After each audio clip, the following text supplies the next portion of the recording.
खरं तर बारामती हा मतदारसंघ निवडणुकीचा कार्यक्रम जाहीर होण्याच्या आधीपासूनच चर्चेत राहिलेला होता। बारामतीत दोन्ही राष्ट्रवादीकडून जोरदार आरोप केले जात आहेत। शर्मिला पवारांचा अजित पवारांच्या कार्यकर्त्यांनी धमकावल्याचा आरोप आहे, तर धमकावल्याप्रकरणी पोलिसात तक्रार दाखल करणार असं शर्मिला पवार यांनी म्हटलेलं आहे। युगेंद्र पवारांच्या आईचे अजित पवारांच्या राष्ट्रवादीवर हे आरोप पाहायला मिळतात। बातमी आपण बारामतीमधून पाहतोय। बारामतीमध्ये खरं तर आरोप प्रत्यारोपांचं सत्र सुरू झालेलं आहे। शर्मिला पवार यांनी अजित पवारांच्या राष्ट्रवादीच्या कार्यकर्त्यांवर आरोप केले। प्रतिनिधी जयकुमार जाधव आपल्यासोबत जोडले गेलेले आहेत, त्यांच्याकडून अधिकचा तपशील घेऊया। जयकुमार, काय नेमकं घडतंय बारामतीमध्ये? आरोप प्रत्यारोप हे केले जात आहेत। शर्मिला पवार असं म्हणतायत की त्यांना धमकावण्याचा प्रयत्न झालाय। विक्रांत, आता बारामतीचं राजकीय वातावरण चांगलेच तापलेलं दिसत आहे, कारण की बारामती मधलं जे 144 मतदान केंद्र आहे, बूथ क्रमांक 144, या मतदान केंद्रावरती तर अजित पवार यांचे कार्यकर्त्यांनी शरद पवार गटाचे जे युगेंद्र पवारांचे कार्यकर्ते आहेत त्यांना धमकावल्याचा आरोप केलेला आहे। आणि यामध्ये ज्यावेळेस शर्मिला पवार त्या मतदान केंद्रावरती पोहोचल्या त्यावेळेस त्या मतदान केंद्रावरती स्लिप देखील वाटण्यात येत होते। असे त्यांच्या निर्देशनात आल्यास त्यांनी लगेच निवडणूक आयोगाच्या अधिकारी असतील त्यांच्याकडे तक्रार देखील देण्यात आलेली आहे। पोलिसांना देखील सूचना दिलेल्या आहेत की त्यांच्या कार्यकर्त्यांना या ठिकाणी धमकावलं जात आहे। आपण त्या व्हिडिओच्या माध्यमातून पाहू शकता की पोलिसांनी त्वरित हस्तक्षेप करून त्या ठिकाणी कोणताही अनुचित प्रकार घडू नये म्हणून असणाऱ्या जमावाला दोन्हीकडे पांगवलेले त्या मतदान केंद्रावरून 200 मीटर लांब होण्यापासून पोलिसांनी सांगितलेलं आहे। आता आपण पाहू शकता की मी ज्या व्हिडिओमध्ये आता आपल्या लाईव्ह मध्ये व्हिडिओ तुम्हाला दाखवत आहे, याच बाजूला आता उपमुख्यमंत्री अजित पवार हे देखील आलेले आहेत।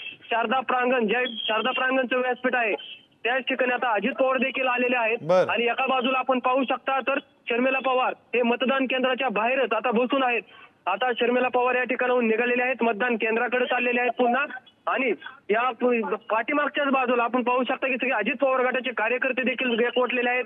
या ठिकाणी आपण पाहू शकता की अजित पवारांचा ताफा देखील या ठिकाणी थांबलेला आहे। अजित पवार आता शारदा प्रांगण इथल्या बूथ मतदान केंद्रावरती आहेत आणि तिथून आता काही 50-100 मीटर अंतर असणारे बूथ आहे। या ठिकाणी दोन्ही गटाचे कार्यकर्ते गोळा झालेले आहेत। तणावाचं वातावरण या ठिकाणी झालेलं आहे। पोलीस या ठिकाणी गोळा झालेले आहेत। आपण पाहू शकता की आता शर्मिला पवार हे त्यांच्या गाडीत बसून चाललेले आहेत, पण या ठिकाणी तणावाचं वातावरण झालेलं आहे। शर्मिला पवार यांचे जे कार्यकर्ते आहेत जयकुमार, त्यामुळे एकंदरीतच तणावाचं काहीसं वातावरण निर्माण झालेलं आहे। आरोप प्रत्यारोप सुरू आहेत हे स्पष्ट होत आहे। नेमके त्यांनी काय आरोप केलेले आहेत आपण ते सुद्धा पाहूया। हो, आता आम्ही हे तुमच्याशीच बोलतोय ना, आम्ही तक्रार आता दिलेली आहे। एक धमकीची पण तक्रार देणार आहोत आणि जे काय आमचे कायदेशीर वकील जे आहेत, तुमचे जे बूथवरती काम करतात त्यांना जीव मारण्याची धमकी मिळाली असे आम्हाला हो हे मोहसिन आहेत ना, इथे मोहसिन आहे, काय झालं सांग, त्यांनाच धमकी दिली। काय घडलं? काय नाही, मी ह्यांना म्हणलो बाबा तुम्ही असं काही इथे थांबू नका, 100 मीटर थांबा, तर ते ऐकायला तयार नाही। म्हणलं एक दिवसाचा खेळ म्हणलं 365 दिवस आमची म्हणले आणि तुला 365 दिवस मी तुला बघतो म्हणले। पोलिस या ठिकाणी होते, पोलिसांशी काय तुम्ही बोललात? पोलिसांनी खूप सहकार्याची भूमिका केलेली आहे, त्यांनी सगळ्यांना बाजूला केलंय, पण तरी त्यांची लोक हटायला तयार नाहीये। आम्ही सगळेजण इथे लांब आहोत, पण तरी तुम्हाला जर तुम्ही कॅमेरा जर फिरवला तिकडे तर, आणि मी जेव्हा इथे आले, जेव्हा ह्याचा मला फोन आला त्यावेळेला त्यांची माणसं गेटच्या आजूबाजूला 4-5 माणसं घेराव घालून उभी होती। प्रत्येक येणाऱ्या मतदाराला आपल्या घरचं लग्न असल्यासारखं या झालं का करणाऱ्यांना हातवारे करून मी स्वतः डोळ्यांनी माझ्या पाहिलेला आहे। अजित पवार गटाचे कार्यकर्ते देखील या ठिकाणी आहेत। आपण काय कार्यकर्ते आपल्या सोबत आहेत, नेमकं काय घडलं, काय नेमकं ठिकाणी घडलेलं? काही घडलेलं नाही, हा एक स्टंट करायचा प्रकार आहे। एका व्यक्तीने मतदान केल्यानंतर ना असं बोट करतो, आपण शाही दाखवतो की प्रत्येकाने मतदान करावं म्हणून, तर ते म्हणले की 1 नंबरला करा। विरोधकांकडून असा आरोप केला जातोय की तुमच्या गटातील एका कार्यकर्त्याने जीव मारण्याची धमकी त्यांच्या कार्यकर्त्यांना। आता हे काही बोलू शकतात, असं काही झालेलं नाहीये आणि कोणीही काही चुकीचा खोटा आरोप करू शकतो कोण, पण हे सगळं साफ खोटं आहे। कोणी कोणाला दम दिलेला नाही, एक सहानुभूती घेण्याचा हा प्रयत्न आहे, बाकी याच्या मागचं काहीच कारण नाही। या ठिकाणी त्यांना काही स्लिप सापडल्या, त्यावर घड्याळाचं काही चिन्ह होतं, त्या अनुषंगाने त्यांची जी तक्रार होती ती तक्रार मांडली। ते जे काही मतदार होते त्याचे सपोर्टसाठी जमा झाले, आम्ही त्यांना सगळ्यांना बाहेर काढलेलं आहे। लॉ अँड ऑर्डर आमच्या कंट्रोलमध्ये आहे, बाकी काही। बारामतीत आता कायदा आणि सुव्यवस्थेचा प्रश्न निर्माण होऊ नये म्हणून किती पोलीस तैनात करण्यात आलेले आहेत? टोटल बारामतीमध्ये 700 पोलीस तैनात करण्यात आले, होमगार्ड्स वेगळे आहेत। वहिनी साहेब, आता आम्ही त्यांच्याशी संवाद साधला, त्यांचं म्हणणं होतं की आम्ही तिथे एकदा सेल्फी काढत मला होतो. बोलायचंच नाही या विषयावरती. त्यांनी काय म्हणले आणि मी काय तर बांधील त्यांना उत्तर द्यायला. मी नाही उत्तर निवडणूक द्यायला. आयोगाकडे तक्रार करणार आहात का तुम्ही? ठीक आहे, मी करणार आहे तक्रार. ते काय म्हणतील याला मी महत्व देत नाही. आपल्या कार्यकर्त्याला काय नेमकी म्हणजे कसं काय त्यांनी धमकी दिली, कशी काय दिली? अरे दिली ना, सांगितलं ना मी तुला बाबा. दिली ना, धमकी दिली, जीवे मारायची धमकी दिली. ही सगळी परिस्थिती आपण पाहतोय बारामतीमधली. तर अजित पवार, उपमुख्यमंत्री असलेले अजित पवार, स्वतः बारामतीचे उमेदवार असलेले अजित पवार हे सुद्धा आता तिथे पोहोचलेले आहेत आणि त्याची दृश्य आपण पाहतोय. खरं तर ही दृश्य आपण बारामतीमधलं हे लाईव्ह प्रक्षेपण, थेट प्रक्षेपण, लाईव्ह दृश्य आपण पाहतोय. अजित पवार हे सुद्धा आता त्या ठिकाणी पोहोचलेले आहेत, उपमुख्यमंत्री आणि बारामतीचे उमेदवार असलेले अजित पवार. तर त्यापूर्वी शर्मिला पवार यांच्याकडून आरोप करण्यात आलेले आहेत की अजित पवारांच्या कार्यकर्त्यांकडून मतदारांना धमकावलं जात असल्याचा आरोप हा शर्मिला पवारांकडून केला. आता अजित पवार हे त्या मतदान केंद्रावर पोहोचलेले आहेत. मतदान केंद्राच्या आत अजित पवार गेल्याचे हे दृश्य आपण पाहतोय. लाईव्ह दृश्य, थेट प्रक्षेपण हे आपण बारामतीमधलं पाहतोय. बारामतीमधलं वातावरण हे सध्या तापलेलं आहे. आरोप प्रत्यारोप हे केले जात आहेत, दावे प्रतिदावे केले जात आहेत आणि त्यामुळं वातावरण हे तापलेलं आहे. बारामतीमधलं हे वातावरण आपण पाहतोय. आपले प्रतिनिधी जयकुमार आपल्यासोबत जोडलेलेच आहेत. जयकुमार, काय नेमकं घडतंय? अजित पवार सुद्धा पोहोचलेले आहेत. वातावरण किती प्रमाणात तापलेलं पाहायला मिळतं? राजकीय वातावरण चांगलं तापलेलं आहे. आता उपमुख्यमंत्री अजित पवार या मतदान केंद्रावरती दाखल झालेले आहेत. ठराविक पत्रकारांना पोलिसांकडून आतमध्ये एंट्री दिली जात आहे. तर आपण या ठिकाणी पाहू शकता की बाकीच्या सर्व विभागाचे चॅनलचे असतील सर्व पत्रकार बाहेर थांबलेले आहेत आणि या ठिकाणी आपण पाहू शकता की पोलिसांमध्ये आणि पत्रकारांमध्ये काहीशी भाषाभाषा या ठिकाणी होताना पाहायला मिळत आहे. पोलिसांकडून ठराविक पत्रकारांना आतमध्ये सोडल्यामुळे आता या मतदान केंद्राच्या गेटवरती तणावाचे वातावरण निर्माण झालेलं आहे. आपण या ठिकाणी पाहू शकता आता अजित पवार आतमध्ये गेलेले आहेत. आतमध्ये नेमक्या मतदान केंद्रावरती काय घडले याची तपासणी आता अजित पवारांकडून देखील घेतली जात आहे. या मतदान केंद्रावरती काही वेळापूर्वी अजित पवार यांच्या कार्यकर्त्यांकडनं शरद पवार यांच्या गटाच्या कार्यकर्त्यांना धमकावण्यात आलं होतं असा आरोप शर्मिला पवार यांच्याकडनं करण्यात आला होता. तर अजित पवार गटाचे कार्यकर्ते आक्रमक झाले होते, मोठ्या संख्येने या मतदान केंद्रावरती आले होते. पोलिसांनी लगेच हस्तक्षेप करून सर्व कार्यकर्त्यांना मतदान केंद्राच्या 200 मीटर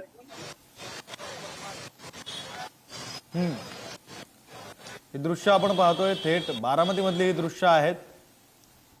अजित पवार हे मतदान केंद्रावर आतमध्ये गेलेले आहेत. अजित पवार हे मतदान केंद्रावर आतमध्ये गेलेले आहेत. मात्र काही ठराविक पत्रकारांना पोलिसांनी आत सोडला असं म्हणत पत्रकार हे सुद्धा आक्रमक झालेले आहेत. काही पत्रकारांना आत सोडण्यात आलेलं आहे तर काही पत्रकारांना मतदान केंद्राच्या आत सोडण्यात आलेले नाही. त्यामुळे पत्रकार सुद्धा आक्रमक झालेत. मात्र आता राजकीय दृष्ट्या नेमकं बारामतीमध्ये काय घडतंय तर वातावरण हे सध्या आपल्याला पाहायला मिळतं. मतदान केले ते काय बोलायचं, तुम्ही एक नंबर सांगताय. म्हणजे मतदान केलं तुम्ही दाखवायचं कसं? लोकांचं काय म्हणणं आहे की आम्ही मतदान केलं तुम्हीही करा असं लोकांना प्रोत्साहित करतात ते. पण हे काय म्हणतात, हे एक नंबर दाखवतात, हे एक नंबर दाखवतात. हे चुकीचं ना. जास्त मतदान भेटते हे बघून त्यांची पायाखाली वाळू सरकली आहे. मैं वही बताना चाहता हूँ कि वोटर वोट दे के बाहर आता है तो वोटर बताता है कि मैंने वोट किया है, आप भी करो. यानी लोगों को प्रोत्साहित करता है कि आप भी वोट करो. वो बोलते आप एक नंबर दिखा रहे, अजित पवार को ये दिखा रहे, अजित पवार को घड़ी का एक नंबर को वोट करो, ऐसा दिखा रहे. ऐसा नहीं ना होता. ऐसा वोट किया तो क्या होता है, क्या होता है ये पता, यही ऐसे तरीके से बताते ना. ये वोट किया है ऐसा. केतन गालिंदे एनसीपी से, अजित पवार केतन गालिंदे, हा केतन गालिंदे. तिथं असं झालं, तिथं गेल्यानंतर ना वोटर वोट करून आल्यानंतर ना असे दाखवत होते आम्ही वोट केले म्हणून. पण ते काय म्हणत होते विरोधक की हे सांगतात की एक नंबरला वोट करा असं हे मतदाराला सांगतात. पण तसं आम्हाला सांगायचं नव्हतं. आम्हाला सांगायचं काय होतं की वोट आम्ही केलंय तुम्ही करा. पण ह्यांनी फेक निगेटिव्ह पसरवलं. अजिबात चिठ्ठी वगैरे वाटले नाही. लोक स्लिप घेऊन होते, शासनाचे स्लिप घेऊन येते. ते स्लॅब तुम्ही तुमच्या खिशातनं घेऊन आला बाहेरून आणि दाखवले तर कसं होणार? तिथं पण आम्ही तुतारीची घेऊन येऊ, खिशातनं आणून दाखवू तुम्हाला की जाणीवपूर्वक चालले आणि काहीच कारण नव्हतं. अतिशय शांत पद्धतीने मतदान चाललं होतं, काहीच कारण नव्हतं. पण ह्यांनी उगाच आपला इश्यू केलेला आहे. विरोधक तुतारी नाही आम्ही पण करणार ना. लोकशाही आहे ना, सर्वांना अधिकार आहे. त्यांचं त्यांनी म्हणणं मांडव, आमचं आम्ही म्हणणं मांडू. जाणीवपूर्वक आम्हाला फसवण्याचा प्रयत्न चालू आहे. जाणीवपूर्वक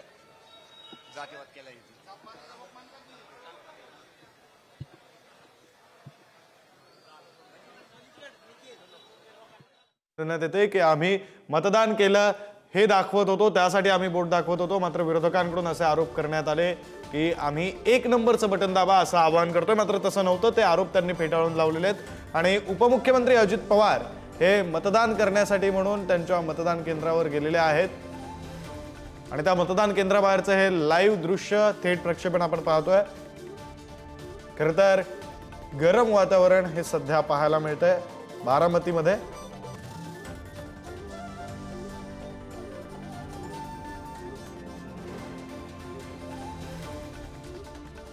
नेमकं इथे काय घडतंय हे पाहण्यासाठी म्हणून उपमुख्यमंत्री अजित पवार हे या मतदान केंद्रावर गेलेले आहेत.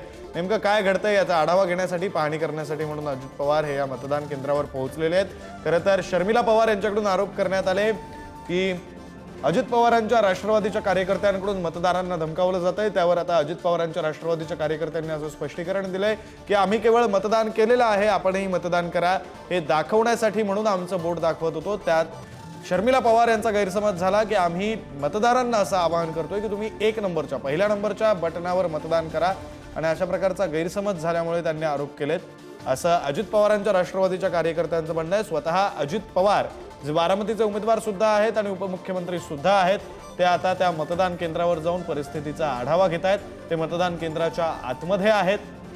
अगदी थोड्या वेळात उपमुख्यमंत्री अजित पवार हे मतदान केंद्रातून बाहेर येतील आणि त्यानंतर माध्यमांशी काही संवाद साधतायत का हे पाहणं सुद्धा महत्त्वाचं असणार आहे.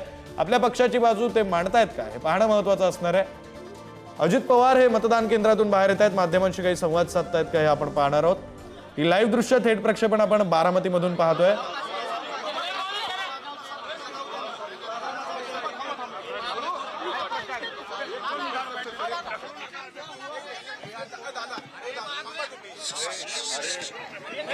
मतदारांना जायला जागा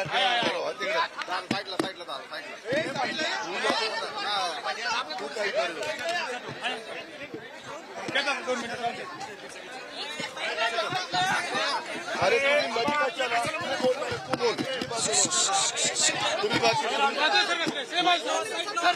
अरे तू पण बाजूला तू बाजूला हो. काय पाहिजे तुम्हाला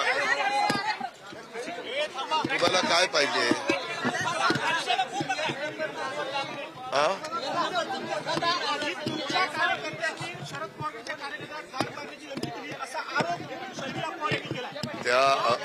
तो आरोप दादांत खोटा आहे. जर तसं झालेलं असेल तर सीसीटीव्ही कॅमेरे ठेवलेले आहे. सीसीटीव्ही कॅमेऱ्यामध्ये सगळं काही आलेलं असेल आणि त्या पद्धतीनं निवडणूक अधिकारी बघतील. आज आम्ही एवढ्या निवडणुका पार पाडल्या, परंतु कधीही आमच्या कार्यकर्त्यांनी अशा पद्धतीनं वक्तव्य कधी केली नाही. आम्ही सुसंस्कृत महाराष्ट्रामध्ये राहत असताना सुसंस्कृतपणा दाखवतो. शिवशाहू फुले आंबेडकरांची आमची विचारधारा आहे. असं कधी माझा कार्यकर्ता करणार नाही. माझ्या कार्यकर्त्यावर ठाम विश्वास आहे. चला तुम्ही बाजूला गाडी.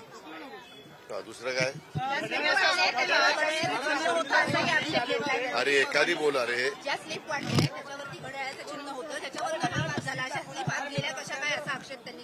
अहो तुम्ही जर ज्या पक्षाचे उमेदवार असतात किंवा कार्यकर्ते असतात त्यावेळेस अशी स्लिप देतात आणि त्या शेजारी चिन्ह असतं. स्लिप दिल्यानंतर घरनं येताना ते चिन्ह असं तिथलं ते फाडायचं असतं. हे आज नाहीये, पहिल्यापासून आहे.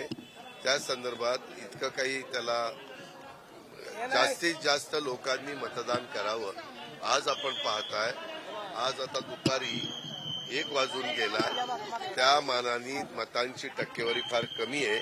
वास्तविक जास्तीत जास्त मतदारांनी मतदान केलं पाहिजे. तशा पद्धतीचं आव्हान मी आपल्याद्वारे सगळ्याच मतदारांना करतो. तुमचा हक्क बजवा. तुम्हाला तुमच्या सद्विवेक बुद्धीला स्मरून तुम्हाला जो योग्य उमेदवार वाटेल त्याला मतदान करा. परंतु हे मतदान करत असताना मतदानाचा हक्क कुणी त्या ठिकाणी घालू नये, प्रत्येकाने येऊन मतदान करावं असे माझं आव्हान आहे. तक्रार केलेली आहे अधिकृत काय? तक्रार केलेली आहे त्यांनी अधिकृत त्याच्यावरती काय? अशा पद्धतीने म्हणजे ठीक आहे ना, तक्रार केली ना तुम्ही, जरी पोलिसांच्याकडे तक्रार केली तर पोलीस त्याची चौकशी करतील, निवडणूक आयोग चौकशी करतील आणि त्याच्यामध्ये काय खरं आहे काय खोटं आहे ते तपासतील. कुठे मतदान झालं बोगे? अरे नाही रे बाबा, तुला तू सकाळपासून फिरतोय, तुला दिसतं का आम्ही तसे लोक आहोत? आम्ही एवढं नियमाचं पालन करतोय. तुम्हाला पण मी आज बोलत नाही, मी बाहेर घेऊन तुमच्याशी बोलतोय. मी तुम्हाला सांगतोय तुम्ही त्रास घेऊ नका एवढा, तुम्ही शांत राहा, पण तुम्ही ऐकत नाही. तक्रार जरी कोणी केली तरी त्या तक्रारीमध्ये सगळ्यात तथ्य असतं असं समजण्याचं कारण आहे. मी पण माझ्या आता 5-50 आमदारांना 5-50 कार्यकर्त्यांना सांगेल त्या तक्रारीला काय अर्थ आहे? त्या तक्रारीमध्ये काही तथ्य असेल, कॅमेऱ्यामध्ये ते कॅच झालं असेल.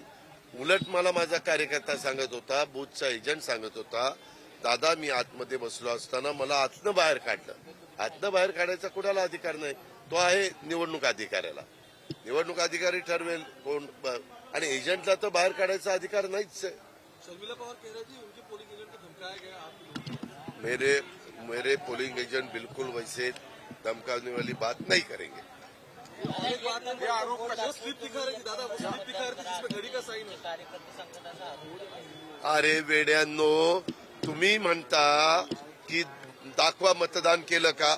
आता मी दाखवलं असं तर मी एक आकडा केला, मग असं दाखवायचं असं, हे असंच दाखवणार ना. आणि हे आज नाही, सगळ्या महाराष्ट्रात प्रत्येक जण मतदान करून आल्यावर असं दाखवतो.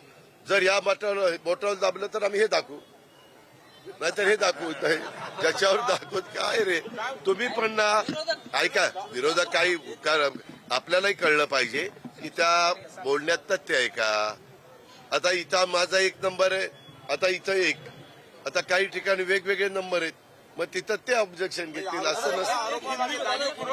वेगळं काय कारण आहे या आरोपामध्ये? काय आता तुझेही केस गेले तर माझेही केस गेले. आपण विचार करून करून दमलोय की काय कारण आहे, पण आपल्याला काही कारण सापडलं. एक हिंदी में कहिए कि शर्मिला पवार आप पे आरोप करी जा रही है बार बार. काय राडा झाला बाबा, कार्यकर्ते आक्रमक झाल्याचं बघायला मिळतं. काय राडा झाला काय. चांगले आले होते दोन्ही गटांमध्ये एक मिनिट, ते त्यामध्ये आमचेही कार्यकर्ते तारतम्य राखलंय अशी आमच्या बारामतीमध्ये पद्धत नाहीये.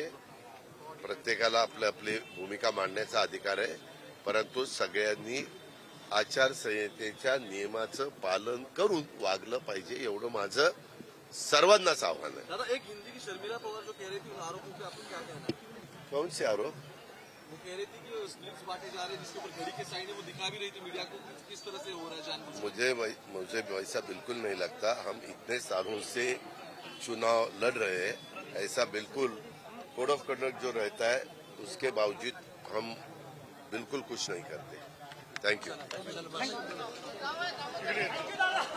उपमुख्यमंत्री अजित पवार, बारामतीचे उमेदवार असलेले अजित पवार यांनी या संदर्भात पत्रकारांशी बातचीत केलेली आहे. त्यांनी हे सर्व आरोप फेटाळून लावलेले आहेत. त्यांचंही हेच म्हणणं आहे की आम्ही मतदान केलं हे दाखवण्यासाठी म्हणून बोट दाखवतो आणि त्यावर विरोधकांकडून अशी टीका केली जाते की आम्ही पहिल्या क्रमांकाच्या उमेदवाराला मत द्या, अशा प्रकारचे आरोप करतो.